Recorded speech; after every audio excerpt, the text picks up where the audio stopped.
Hello, everybody. This is Mark Schreier from Century 21 American Homes, and today we have the honor of having Scott Loyor, yes, like the attorney, but not an attorney, from Connect Appraisal. Scott, you want to introduce yourself and say a little about what your company and you do? Yeah, I'm a certified real estate appraiser. Cover Nassau, Queens, Suffolk counties. I work mainly in high-end areas, but I also do a lot of the mid-market area as well. I also own a appraisal management company, but no reason to get into that. So I know today you were looking to get some questions answered on the appraisal side, because you never really get to meet an appraiser. Right. I've made some videos myself about appraisals, but today we're going to get the professional's viewpoint and see if I actually know what I was talking about, which I hope I did. Stay tuned and you will see that in the upcoming section.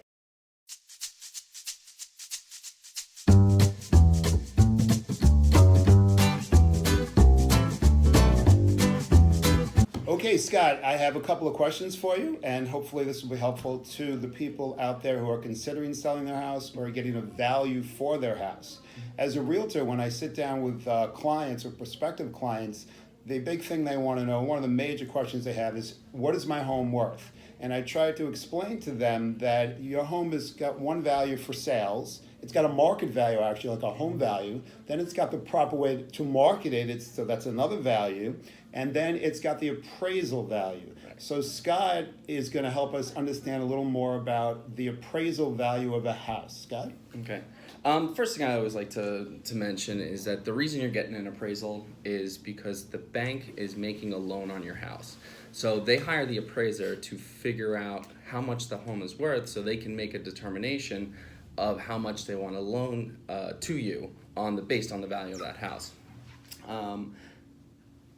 What was the rest of the question? Well, a good question is, how does that differ? Like when I go in and I tell people this is the market value of your house, how does that differ from what you as an appraiser comes in? Because sometimes there are problems where there's a gap between what I tell the homeowner their market value or from the CMA, which is when I run comps and everything else, and then the appraisal comes in and says, well, the house, according to my analysis, doesn't appraise for that. So give us a little understanding of what you do to come up with the numbers, or what an appraiser does compared to what I've done, because the homeowners, when they sit down with me, they see I put it all out on the table for them. This is more of a hidden process that homeowners don't really understand. Absolutely. So let's just go to the CMA real quick. A CMA, you're looking at current listings, right. You're looking at the current competition, the current value that you think the home can sell for. In moving markets like Nassau, Suffolk, Queens, you're going to see values increasing at a very rapid pace. However,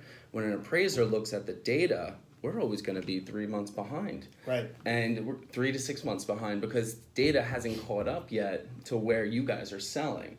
So that's the difference between a good appraiser, they're able to adjust for time, but most appraisers don't have that savviness to be able to look at the time aspect of what's going on in a particular market.